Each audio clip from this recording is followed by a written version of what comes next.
Olá para você. Vamos continuar com os nossos estudos. Hoje traremos aqui para o amplo espectro o Heráclito, esse grande filósofo pré-socrático que vai inaugurar aí a visão do tudo fluir, do tudo mudar, né? Do nada permanecer. Vamos ver o que nós precisamos aprender sobre o Heráclito a partir de 5 tópicos, mas antes vamos dar uma introdução. Qual é o princípio fundamental da filosofia do Heráclito? Heráclito acreditava que tudo está em constante mudança, constante transformação. Resumido em seu famoso aforismo, tudo flui. Para ele, a realidade é dinâmica e o conflito entre opostos é essencial para a harmonia do universo. O que significa então a frase não se pode entrar 2 vezes no mesmo rio? Essa metáfora expressa a ideia de que tanto o rio quanto a pessoa estão em constante transformação.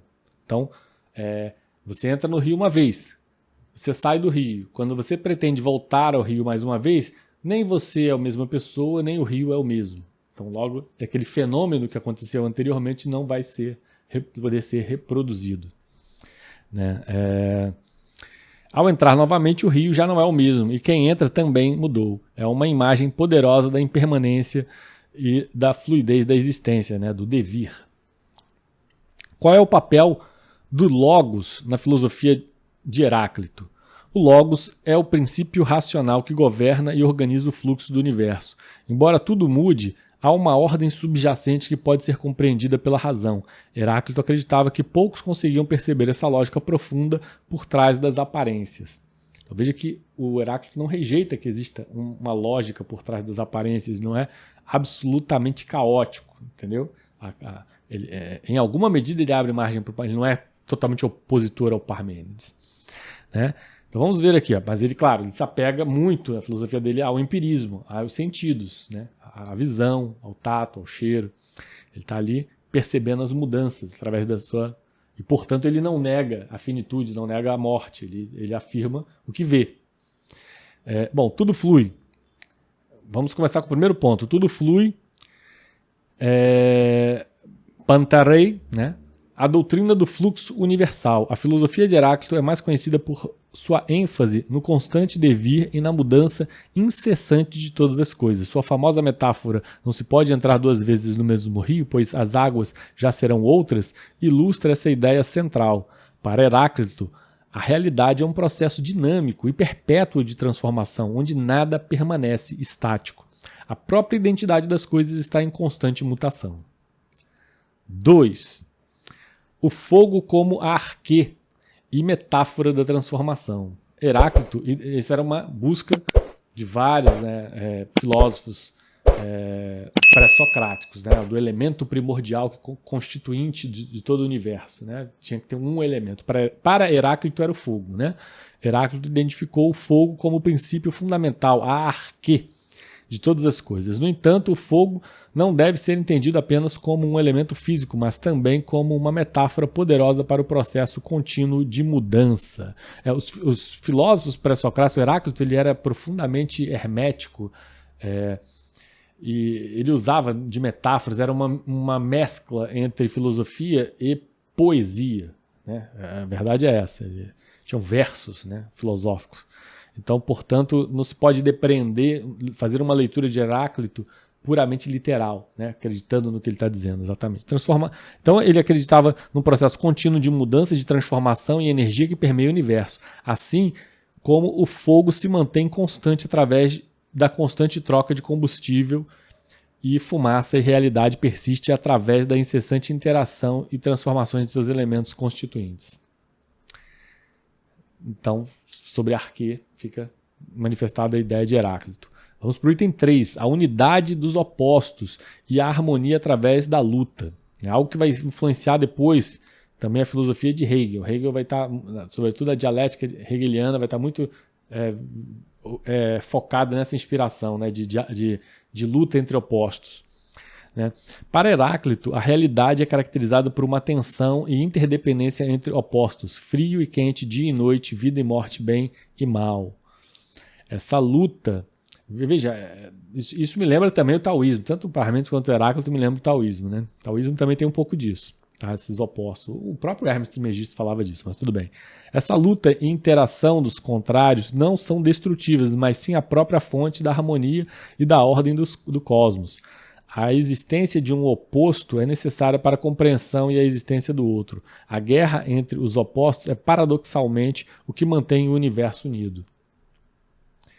Vamos então para o item 4.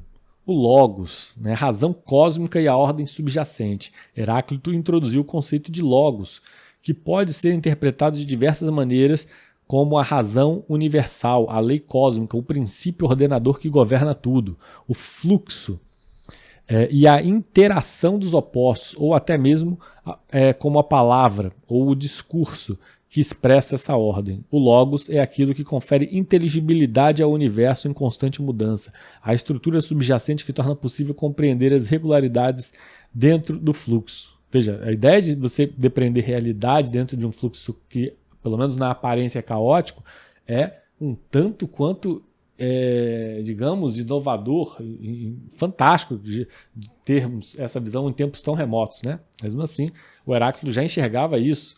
A percepção, algo que vai ser posteriormente na astronomia, né, exercido e na ciência, né, da onde vai se depreender todo o princípio científico, né, de tentar perceber na natureza previsibilidade, né, onde a natureza se repete, as regularidades do fluxo. Então, para Heráclito, a sabedoria reside em compreender e viver em harmonia com o Logos. Vamos para o último item, 5. A sabedoria reside na compreensão do Logos. Para Heráclito, a verdadeira sabedoria não consiste em se apegar a uma visão estática do mundo, mas sim em compreender o Logos, a razão cósmica que governa o fluxo e a harmonia dos opostos. Essa compreensão permite ao indivíduo viver em sintonia com a ordem fundamental do universo, reconhecendo a natureza dinâmica da realidade e a interconexão de todas as coisas. A ignorância, por outro lado, reside em não perceber essa ordem subjacente e em se iludir com a aparente fixidez do mundo, né? Que não se confunde a ideia de fixidez do mundo com a ontologia produzida por Parmênides. Parmênides ele não negava a fluidez do mundo tendo uma visão de fixidez. O que ele via era que aquela a fluidez não se traduzia na realidade da essência das coisas. E essas essências, sim, que não eram perceptíveis, elas permaneciam. Mas o mundo não era fixo, nem para Heráclito, nem para Parmênides. Então vamos para as duas questões de fixação. Aqui vamos fazer a respeito de Heráclito, né? Vamos para a questão número 1. Qual é a ideia central da filosofia de Heráclito? Letra A. O conhecimento verdadeiro vem exclusivamente dos sentidos. Letra B. O mundo é estático e imutável, governado por essências eternas. Letra C. Tudo está em constante transformação e o conflito gera harmonia. Letra D. A realidade é composta por átomos indivisíveis e eternos. Vamos agora para a questão número 2. Você responda aí, dê a sua resposta aí no campo dos comentários. Se quiser, volta o vídeo, vê quais são os itens que você... qual o item que você gostaria de responder. Vamos para a questão número 2, exercício de fixação. O que Heráclito quis dizer com a frase "não se pode entrar duas vezes no mesmo rio"? Letra A. O rio é sagrado e deve ser respeitado como símbolo da eternidade. Letra B. A água do rio é sempre a mesma, mas o observador muda. Letra C. O tempo é uma ilusão criada pela mente humana. Letra D. Tudo muda constantemente, inclusive quem observa e o que é observado. Coloque aí sua resposta do exercício de fixação feito. Vamos, para terminar esse vídeo, vou indicar 3 livros necessários para se compreender profundamente a obra de Heráclito, mas antes fica aqui o convite para você conhecer os nossos cursos na Hotmart, que serão sempre que tiver curso novo atualizado, nós colocaremos aqui no campo de descrição do vídeo. Você vai lá, se inscreve, compra os nossos cursos, procure sempre temas que sejam fascinantes para produzir cursos. Espero, claro, que você goste. Está lá na Hotmart disponibilizado. E além disso, claro, convite para você conhecer a R4 Informática, que é a parceira do Google na implementação do Google Workspace, que é essa plataforma com multiprodutos, né, oferecidos para sua empresa atingir um patamar, galgar um patamar de seriedade e de profissionalismo, onde você vai ter segurança dos dados, vai poder aportar o seu conteúdo digital numa nuvem permanente, né? Vai poder reunir, seja com o usuário final, seus clientes, né? Ou com os recursos humanos, né? Com seus funcionários, de forma muito mais profissional e célere, segura, né? E podendo ter, inclusive, atas do que foi dito durante a reunião.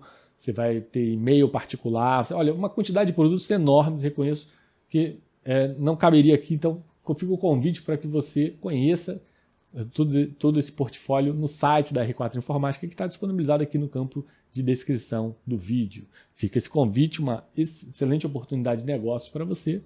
E para finalizar esse vídeo, vamos dar a indicação das referências bibliográficas necessárias para se aprofundar no conhecimento de Heráclito. Fica o convite também para que você adquira essas obras por meio dos links de associados à Amazon. Nossos links de associados à Amazon, uma vez que você compra essas obras, você não vai pagar nem um centavo a mais por estar comprando esse link, mas vai estar contribuindo de suma maneira para a continuidade do nosso canal, para que a gente arque os nossos custos. Então fica o convite aí, compre aí, adquira essas obras por meio dos nossos links da Amazon. A primeira obra aqui é do próprio Heráclito, chamada Fragmentos, né? Uma obra onde você vai ter a leitura direta do autor, um autor, como eu disse, né? Com um certo hermetismo, uma certa dificuldade, ele é bem fechado a linguagem dele, poética, enfim, mas fascinante, certamente fascinante, de suma relevância para toda a filosofia. O segundo livro que nós vamos indicar aqui é do Heidegger, né, que já tinha escrito uma obra sobre Parmênides, ele também escreveu uma obra sobre Heráclito, né? Então vai ser interessantíssimo a gente ver aí a visão de Heidegger sobre Heráclito. E, por fim, a obra que já tem até aqui uma análise no nosso canal, né, do Antônio Panayotti, a obra Nietzsche e a filosofia budista. Aparentemente parece não ter ligação, né, com o Heráclito, mas tem, porque toda a filosofia nietzschiana ela se calca na visão de Heráclito, né, uma visão, a interpretação que Heráclito dá à natureza, né, que nega a metafísica e reconhece a finitude e está sempre pautada no devir. Aliás, o mesmo pode se dizer de Schopenhauer, mas em particular essa obra do Antônio Panayotti ela é extremamente didática. Então, nesse sentido, vai ajudar muito você a compreender não apenas o Nietzsche, não apenas a filosofia budista, mas também o Heráclito. É isso aí, gente. Vamos fechar esse vídeo. Fica o convite, então, para o próximo vídeo do canal, onde nós iremos falar sobre Pitágoras, né? Esse grande filósofo da história, imperdível. Certamente que eu conto com a sua presença lá nesse próximo vídeo. Um forte abraço. Até lá.